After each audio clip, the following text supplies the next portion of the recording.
fun fact that I learned this week. Not really fun. It's kind of sucky. They have GMO-made salmon, okay? That is not okay. How you doing? Thanks for stopping by again. Today for Today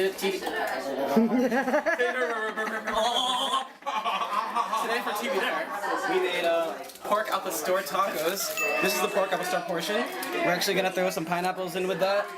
We already got the marinade that it was sitting in, that it cooked in. We're gonna put it all together. We got onions, we got cilantro, we got all the kinds of cheeses you want to put on a taco. I didn't mean to rhyme just now, but I kind of did. That was the best. Ooh.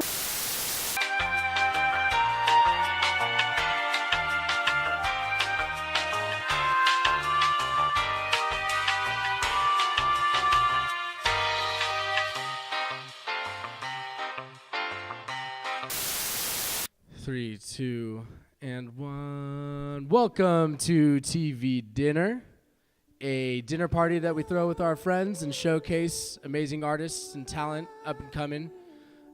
Today, we are blessed with the presence of Rozen. Thank you for coming on. Thank you for having me. Yeah, of course.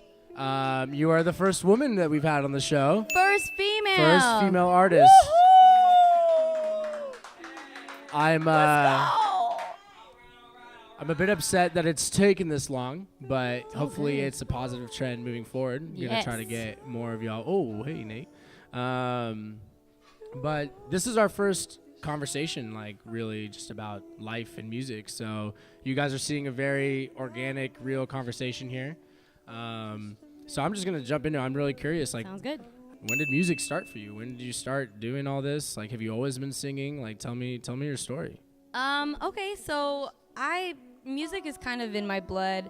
My grandparents on my dad's side, they met through this like Filipino festival, music festival called Zarzuela. And so like that's how they met. Music was like how they met, how they fell in love. And my dad was very much the singer of that family, but he kind of gave up his dream so that he can go all corporate and provide for the family. So when I was 3, he heard me sing for the first time, some like random old song called like Daddy You Are My Hero or something. And I was like 3 running around, and I sang with this like random mic he always had laying around. And that was really it. And that thus began the journey of Filipino karaoke all the time. Oh, hey, there you go. So that was basically my training, because I wasn't ever really professionally trained, no real lessons. It was just my dad. So like, what do you mean by Filipino karaoke? You gotta fill me in. Come on, you have Filipino friends. I do have Filipino friends. Don't give me that, bro. Like, what's the difference between? Yeah. Did you? Oh.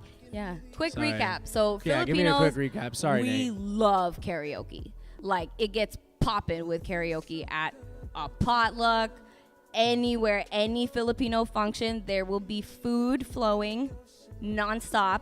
It's like borderline rude if you don't eat the food. Like my mom will be like, eat the food, you know? Like no matter what, you were eating and you were gonna sing, no matter what. If you sing just a little bit, you're gonna sing. And for me, it was always the Titanic song, because it was my mom's favorite. So she'd just be like, sing the Titanic song, anak. So all you Filipino people do the accent perfectly. It's because we have those Filipino like, moms. Literally every Filipino person I've met will do their parents' accent to the T. Yeah. Yeah, it's great. Growing up, it's just, it's ingrained in our brains because you get yelled at like that. You get praised like that. It's just stuck forever. Right? Yeah. Yep. So when did you decide to start taking music seriously? I know you're from Michigan. So was it when you moved to LA? Was it before that? Like, just give me a little background on that. Well, growing up being Filipino, you have a lot of expectations you need to meet first before you can graduate and be like, peace, I'm going to pursue my dreams. So I just kind of checked off all the the boxes that my parents had for me. Graduate from high school, get a degree in something that you can fall back on, and then you can do whatever you wanted. Music was always something that I knew I wanted to pursue, but I wasn't in any rush to do it. I wanted to make sure I got an education first. So when Mojo, you good? But I really did start taking it seriously when I did move out to LA. Okay. Probably about 4 years ago. Cool. Started off dancing, but I knew ultimately I really wanted to sing. So the dancing was kind of like the prelude into coming into the music industry. So yeah. That's dope.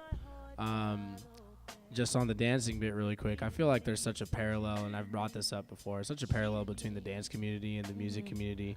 I mean, obviously because dancers dance to music, but I feel like that's a gap that needs to continue to be bridged. You know, I feel like, especially for us on the Tastebreakers end, we always have people dancing in mind with all the music that we make. And I feel like the more people I talk to, the more people I notice are like, yeah, you know, I have a dancing background and now I'm doing this music stuff. I just think that's awesome. Yeah. So cool. There definitely is a parallel, and I'm appreciative of that. I'm appreciative of that because when you can understand the textures of how to move to the music, it kind of carries into when you can appreciate it as an artist audibly, because you can appreciate what dancers can move to. Absolutely. And you can envision what your music can evoke within somebody who can move really, really well. So definitely. Yeah, it's really cool. So you have a project coming up. Yes, I do. Why don't you tell us a little bit about that? So I do have a project coming up called Pages, and it's entitled Pages because I wrote a lot in my journal almost every night during this period of time, which was pretty dark. It was like the darkest time of my personal history. But I have my own personal experiences with domestic violence. I had an ex-boyfriend that was just completely toxic for me. And he brought out the absolute worst in that relationship, and it really left multiple scars, and I was never able to talk about it for the longest time until I finally opened up that closet and was like, I've been hiding this for a long time. This happened over 3 years ago, and I'm just now talking about it. So it was a long process of healing, and part of the healing process is to put out this 6-song EP. I originally was aiming to drop it next month in October, which marks Domestic Violence Awareness Month, but I'm actually in no rush to drop it. I just want to make sure it's executed completely the way that I envision it, because it's very, very close to home. So, yeah, that's Pages. I just want to commend you for taking that step. I feel like that's really difficult, just to talk about something as personal as that. And I think it's beautiful that you do it through your art. I think that's one benefit that we have as artists, is that we have the opportunity to express ourselves through these avenues. I can only imagine how much it helped in your healing process, though, right? You know, being able to, I mean, it was probably very difficult to get to that point. And, you know, recording is probably very difficult. Writing is probably very difficult. But I feel like it is kind of that step that is going to help you get over that and overcome this chapter in your life. Definitely. I feel like God only gives you the battles that you can handle. And I kept asking myself so many times, why is this happening to me? Why did that happen to me? And I honestly think it was creative fuel. He's like, you can do this. Like, you have no material to write about. It sucks, but here you go. Like, you need to be the voice. And I feel like that's my purpose, is to share that. Otherwise, what's the point? Like, this is what I do. I need to be able to voice what happened to me in my own artistry and share that with people. I don't think I'd be able to like sleep at night if I didn't put out that project or know that it's coming out. Yeah. You know, some of the best art comes from like the darkest places. Just straight up. It's Definitely. just real. It just is what it is. You know what's really funny? I can't seem to write like a happy song. Yeah. It's really depressing. Like I have to be really sad. Yeah. Someone needs to break my heart before I'm like, and I'll just start writing. But happy stuff does not come easily to me. Well, hopefully once you put this out, after this, you can start writing some happy shit. Exactly. So we don't want you to be sad the entire time when you're writing music, you know? Yeah. I think you got like got a chapter you got to go. Yeah, right? Mojo doesn't want you to be sad either. No. Yeah. But I'm really excited to hear it. I'm really excited to see, you know, anything as genuine as that is always going to be a good project, in my opinion. Anything that actually has a story to tell, especially nowadays, there's a lot of content out there that I feel like is just kind of lacking substance. Definitely. And we definitely need some more substance injected back into music, especially with everything that's going on in the world right now. Oh, yeah. Anyone who has a story to share with a message, I think that they really need to use their platform to get that across. Yeah. So I really appreciate you doing that. Thank I think that's you. awesome. Thank you. Of course, of course. And you got the support of the camp, I do. which is sick. Tell me a little bit Yes. about that. You know, who the camp is, what your role is within the camp, who's involved in it. Just give me the rundown. Cool. So the camp is a music collective that I am a part of. It was started by a lyricist. He's dope. He's like a big brother to me. His name's K-Love. You can follow him on K-Love Speaks on Instagram. And he just dropped his website, so it's dope. You need to check it out. So he came up with the idea of starting this music collective. He knew who he had in mind, and I was actually, again, the only female. So it's kind of really empowering to know that I'm like next to these incredible guys. There's 5 of us: John, Johnny, K-Love, me, and Wyatt. And CAMP stands for Creating and Manifesting Purpose. So like you said, I think we need to be artists that provide messages that are powerful to the world. Wow, I can't talk. That's hard. But yeah, and I really, really do think that each of us as artists embody what it means to be purposeful and use our platform for a greater message. Definitely. I mean, I don't know all of you guys. I know you. I know K-Love. I know Wyatt.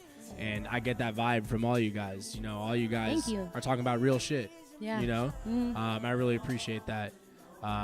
Especially, you know, for us as producers, it's kind of difficult to express real shit when you don't have, like, the ability to... Not that we don't have the ability to write lyrics or whatever, but our main thing is to produce. Right.